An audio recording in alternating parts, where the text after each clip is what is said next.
Major funding for KPBS Evening Edition has been made possible in part by the Conrad Prebys Foundation, Darlene Marcos Shiley, and by the following.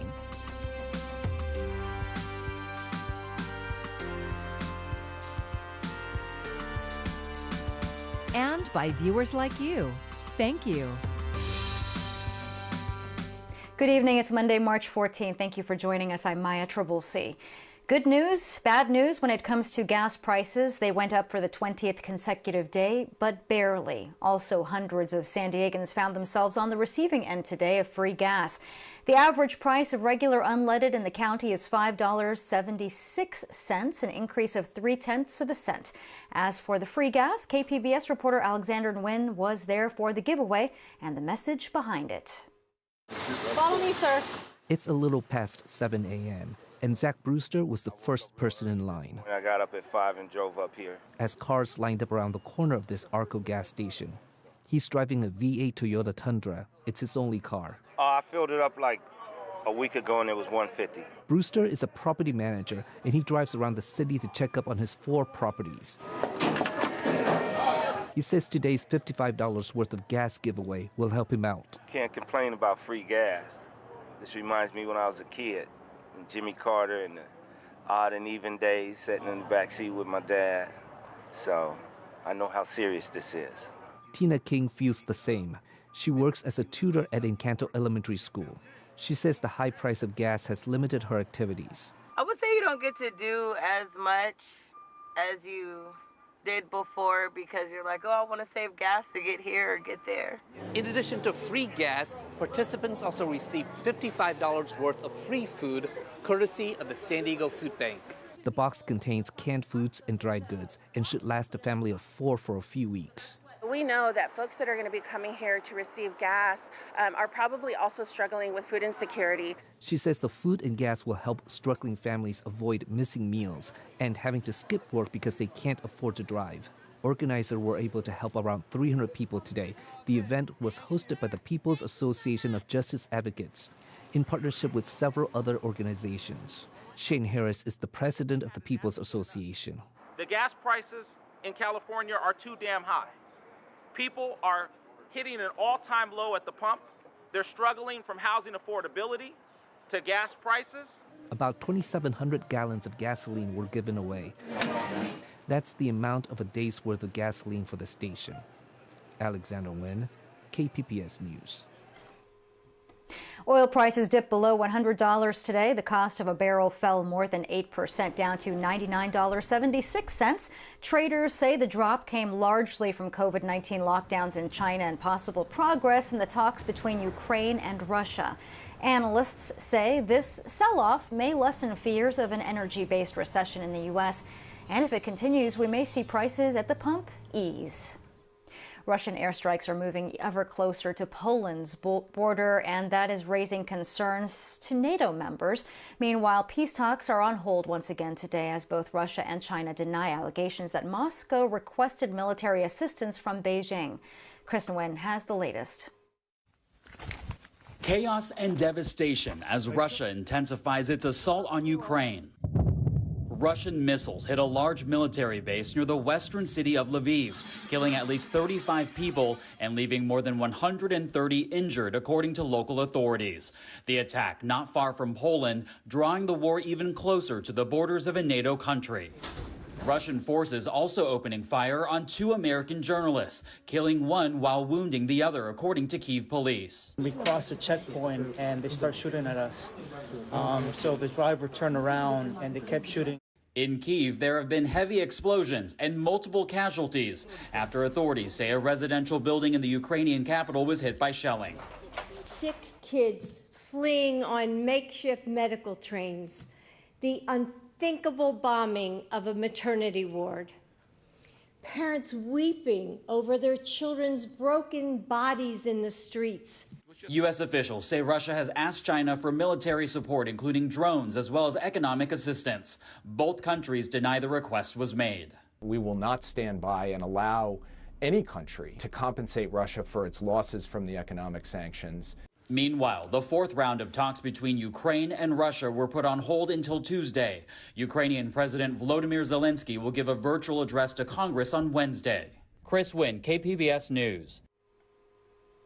A Ukrainian woman who we met at the border last week was allowed to cross into the U.S. today. Natalia Polikova left Kyiv in the fifth day of the invasion and made it to Tijuana on March 8th. She says she lost track of how many times she tried to cross the border. Each time she was told she could not because of the pandemic. Title 42, a Trump-era health order, gives border officials the authority to turn back asylum seekers. But today she was allowed into the U.S. to stay with her aunt in Los Angeles. 2 years into the pandemic, the county is shifting its focus on COVID-19 case investigations to just those most at risk. KPBS health reporter Matt Hoffman says the move comes as the immunocompromised are finally getting the help they've been waiting for. Only the high risk, including people ages 65 and older, will be getting follow-up calls from the county if they test positive for COVID. The public 2 years in knows what to do. You know, we've been through this. Seema Shah is San Diego County's medical director for epidemiology and immunization services. She says outbreaks will still be tracked. SNFs in long-term care facilities. We're still looking at correctional facilities and jails, obviously shelters. Thinking about all the populations that would be at highest risk from morbidity from this disease.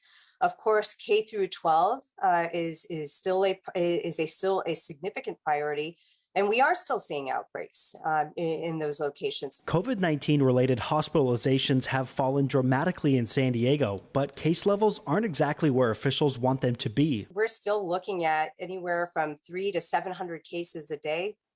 That is nowhere near where we should be. And that means that Omicron is still here. It's still driving a lot of the disease. And those cases are from official PCR tests. They don't include any of the increasingly popular at-home test results. We don't have a good sense of how many more cases are actually out there. And my guess would be it's probably close to double. We shouldn't try to pretend that COVID is gone. It's absolutely not gone. Christian Ramers is an infectious disease specialist and chief of population health at Family Health Centers of San Diego. He says they are still treating COVID patients every day, less than during the surge, but he says that the supply chain of treatments has greatly increased. We really have plenty of medicines to treat people that need it. And we're sort of moving more to a normal phase where this is a disease that has a treatment and you can get diagnosed with it, you can get treatment for it. And we're beyond the time when we had to really triage and use a very limited resource. Monoclonal antibodies and antivirals are proven to help keep people out of the hospital, but they have to be used within the first few days of symptoms.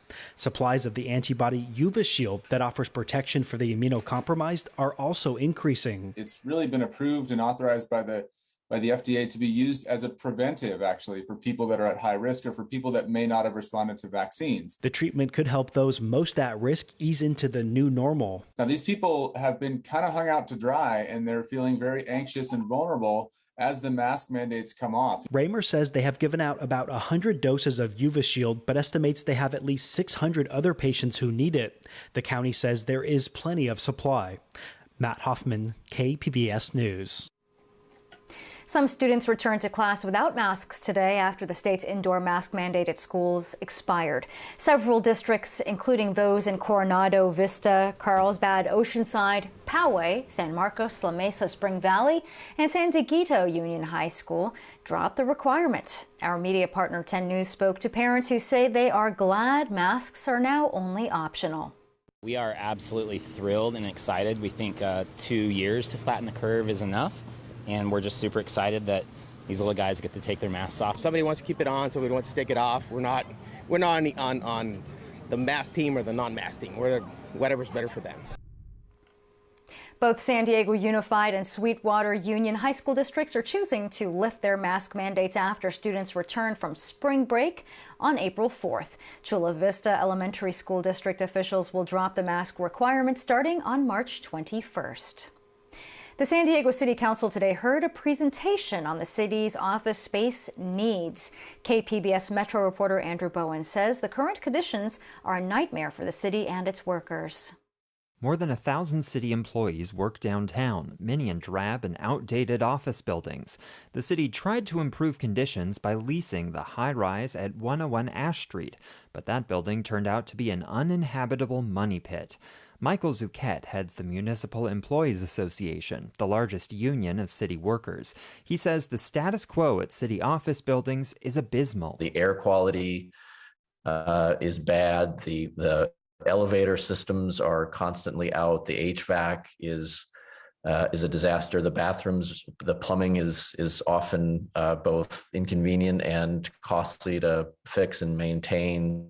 So it's just a bad situation all the way around. The city estimates fixing its current office buildings would cost well over $100 million.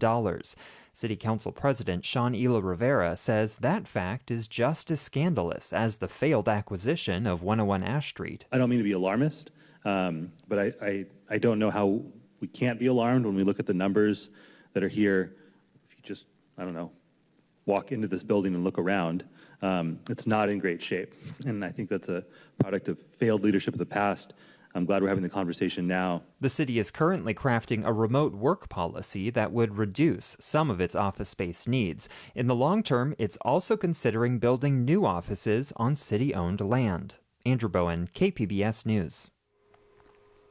The war in Ukraine is producing a steady stream of violent images, and these images can have a profound effect on those who suffered trauma in combat. KPBS military reporter Steve Walsh looks at one vet plagued by survivor's guilt, and we have a warning: this story references suicide. In the months prior to the fall of Kabul in August 2021, Nick Pelosi was reaching out to help other veterans. Last July, he described for me a helicopter crash he narrowly survived 15 years ago and its lasting impact. The crash killed 10 soldiers in Afghanistan, including Justin O'Donohoe of San Diego. The damage that comes from this stuff is unbelievable. None of these families are ever going to be the same after this. Pelosi questioned why the war had dragged on so long. Appearing on a virtual panel about the war sponsored by KPBS in September, he sounded weary when I asked him how he was doing. It's been pretty tough to watch what's going on over there. Having so many friends that died, and, I was wounded and tons of friends were wounded. You kind of question what it was all about. In February, months after most of us turned away from the daily images coming out of Afghanistan, Pelosi killed himself. After the war ended, his brother Anthony says Pelosi fixated on the idea that his friend's sacrifice was meaningless. He just immersed himself into news articles, YouTube, news stations on TV. It was pretty rough. The easiest way I could describe it was he was a drug addict. That news front was his drug. Anthony says Nick was getting counseling at the local VA and working with veterans groups near his home in upstate New York. Occasionally he would open up to his brother, but he didn't see this coming. Sonia Norman is with the San Diego VA and the VA National Center for PTSD. Even if it's just, I didn't deserve to survive. Who am I when these other people had families, were doing these other things? She never met Pelosi, but she says survivor's guilt is strongly linked to PTSD. It can come up years later as a person's view of what happened changes. And the guilt gets in the way of treatment. With this, I don't deserve to feel better, and I don't deserve good things, and kind of that self-destructive piece. And you can see how it can be this, be involved in this downward slide towards suicide. Dwayne France is a combat vet who is also a therapist who counsels veterans. Some of his patients were distressed last summer. But images coming out of Ukraine can also trigger past trauma. You can't tell when that distress may lead down the path to suicide. Dozens of things have to go wrong in someone's life for them to get to the place where they're in a suicidal crisis, but maybe only one thing needs to go right. One thing can be different. So there are a number of protective factors that may keep service members and veterans from getting into a suicidal crisis. Keeping connected, seeking counseling. Overall, the number of veteran suicides are slowly declining. Still, Veterans make up about 7% of the U.S. adult population, but account for 20% of all suicides. It wasn't a factor in Pelosi's death, but a majority of veteran suicides involve firearms. So asking a friend to hold a firearm, or at least keeping their guns under lock. The VA and the other organizations will provide free trigger locks. It can be just enough time for a veteran to reconsider. You want to be able to be with them, to be there with them when they need you the most. Ross Burkhoff is a retired captain. He served 2 tours in Afghanistan with the 10th Mountain Division. Pelosi is the 4th suicide among those he served with. Burkhoff always feels like he needs to do more to keep in contact. The Facebook, I'm here for you, buddy, kind of message, or copy and paste this if you're, looking out for a veteran. That's fine. I'm sure it's well intended, but I don't know, the answer here. How do we stop this from happening again? He answers his own question. You just need to keep reaching out. Steve Walsh, KPBS News. If you are experiencing thoughts of suicide, help is available 24 hours a day. Call the National Veterans Crisis Line at the number that you see on your screen, 1-800-273-8255. I'm Judy Woodruff. Tonight on the NewsHour, we report from on the ground in Kyiv as Russian forces slowly advance on the Ukrainian capital. Coming up at 7 after Evening Edition on KPBS. Local farmers are addressing food inequality and climate change through a new farm hub. KPBS Big City Heights reporter Jacob Ayer says the center will provide fruits, vegetables, and eggs for up to 300 families a week. The Food Shed Farm Hub in City Heights will provide a physical location where farmers can bring their fresh produce. It's also where community members can access it at an affordable price, even through an EBT card, according to the organization's president and Palma Valley farmer, Hernan Cavazos. So we specialize in prescription boxes and boxes too. So we have some from 300 boxes to 500 boxes weekly to 100 to 300 different families in City Heights. Tina Chitura is one of the farmers who will be providing her vegetables like cabbage, carrots, and kale to the organization. She started her journey into farming by working in community gardens with her sisters in City Heights a decade ago. For her, it's about giving back to the larger San Diego community and making sure no one has to settle for unhealthy food options. If you cannot afford food in the store, it doesn't mean you have to starve. It doesn't mean you don't have to be healthy. You still have to be healthy, you still have to eat, So with us as farmers providing that food, I just tell myself I need to grow more. I grow more and at a lower price for everybody to afford. City Heights promotora Miriam Rodriguez says the pandemic exposed already existing issues for San Diego's most vulnerable, but this will help her local community. My family has been, able to really have that security to know that, within walking distance, they can get food that is good quality and no pesticides. The food shed is located on Fairmont Avenue and is open to all San Diegans. Cavazos says the Farm Hub also addresses climate change by promoting local sustainable food production, and the majority of their revenue goes back to the farmers. Jacob Ayer, KPBS News. The impacts of climate change can be dramatic and far-reaching, but they can also be subtle and noticeable only under the illumination of scientific research. And that may be the case in a recent discovery by researchers from Stanford University. Spencer Christian reports. If you come across a California market squid, it may be on your dinner plate. But when researchers from Stanford came across the sea creatures, it was someplace more unusual. Waters in the Gulf of Alaska, many hundreds of miles north of their normal West Coast habitat. Yeah, their typical range would be from basically Washington State down to Baja California, and yeah, they made a pretty big leap. Marine researcher Benjamin Burford was working as a graduate student at Stanford when he began looking into the northern migration. He found the highly adaptable squid not only extended their habitat, but managed to keep growing to their full size at the same time. they have the ability, instead of having to like reach a specific size or age in order to mature and breed, they can adjust that based on the conditions they experience. And so often what you'll see is squid that grow up in really poor conditions, like warm, not a whole lot of food. They'll mature at really small body sizes. But at full size, he says the Alaska squid have the ability to hunt small fish, potentially impacting populations of baby salmon and other sea life.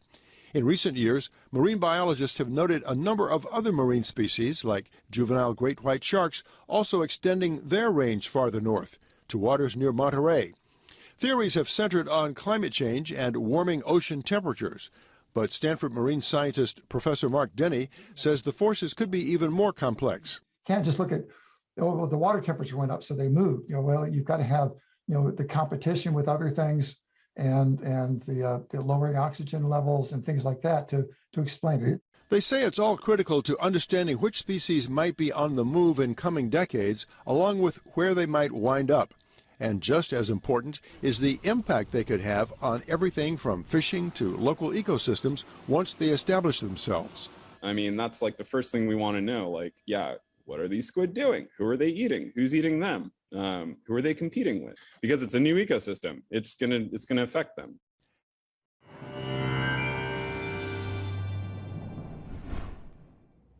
All right, we're going to be looking at a brief drop in temperatures here as we head into likely the mid to later part of the week, because I have this piece of energy diving southward that doesn't bring any rain to our area. Do have a small chance for some rain likely towards the end of next weekend, but the winds are going to turn onshore again with that drop in temperatures, and then will warm up later in the week as the winds turn offshore again. Temperatures tonight getting back down into the 40s for Oceanside and Escondido, upper 30s into Ramona, 50s for you tonight in Borrego Springs. Here's the big picture story for your Tuesday. Here's how far south that rain gets, basically to the Bay Area, and that's it. Further south, it's still a relatively warm day, and we're looking at some snow in the Sierra Nevada, but further south, quiet day. San Diego, you're looking at temperatures right around 70 degrees for you for your daytime high on Tuesday, upper 70s into Ramona, upper 80s into Borrego Springs. And then Wednesday, same old story. It's a little bit cooler across much of Nevada and Utah, gusty winds picking up here in Arizona and New Mexico. But for us in Southern California, it's a relatively quiet day. Near the coast, the temperatures really only bottom out to about 70 degrees. I think we can have a couple upper 60s there on Wednesday, but by the time we get into Thursday and Friday, we're back into the low to mid 70s, and then could see another drop on Saturday as our next storm system begins to approach, likely towards the end of the weekend, maybe a little bit more of a drop. Further inland, we go from the 80s on Tuesday to the mid 70s on Wednesday, quickly rebounding into the 80s Thursday and Friday, and then another drop back into the 70s on Saturday as that next system pushes south. In the mountains, no rain in the forecast. Temperatures in the 60s on Tuesday, nice and toasty out there, dropping into the 50s on Wednesday, even further into the lower 50s Thursday and Friday. And we kind of stay there as we head into the weekend with some breezy winds picking up on Saturday. And in the deserts, temperatures here going to 90 degrees on Wednesday, cooling off on Thursday, and then kind of rebounding as we head into Friday and Saturday. For KPBS News, I'm meteorologist Jessica Pash. Another setback for the Padres and Fernando Tatis Jr. The superstar shortstop fractured his wrist during the offseason and is now headed for surgery. And that means at least up to 3 months to recover. Fernando was obviously dejected.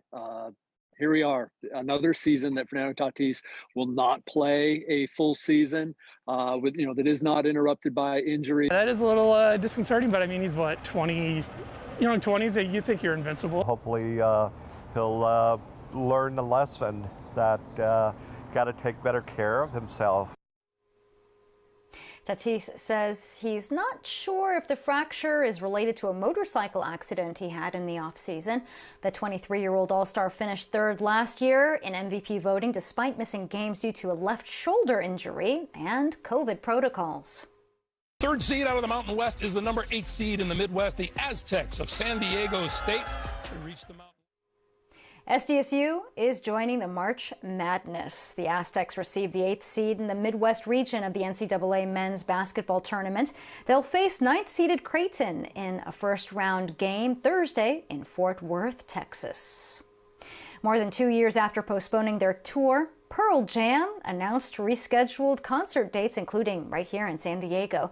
The rock band was one of the first major acts to pull the plug on concerts amid coronavirus concerns. They're going to play Viejas Arena on May 3rd, then at the Forum in LA May 6th and 7th. And tickets go on sale on March 29th. The Academy Awards are less than 2 weeks away, and some high-profile movie awards this past weekend shed some light on who might take home Oscars this year. David Daniel has a roundup. 25 years since our first run together.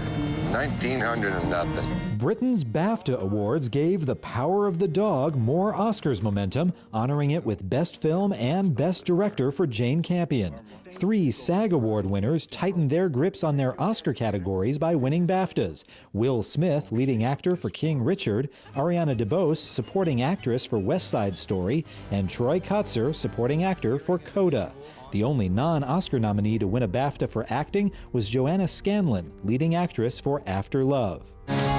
Many years ago, this candle blessed our family with a miracle.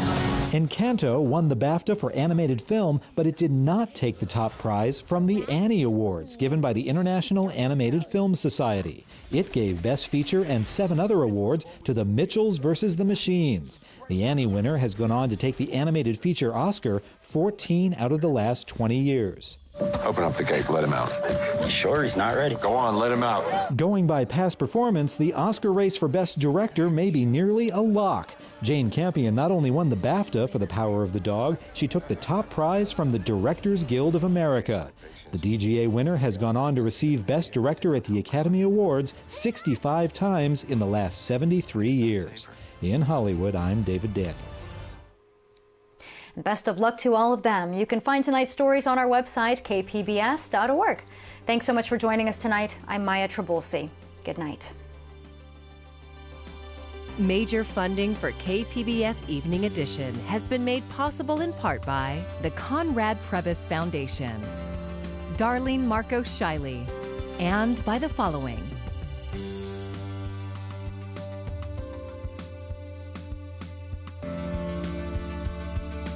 And by viewers like you. Thank you.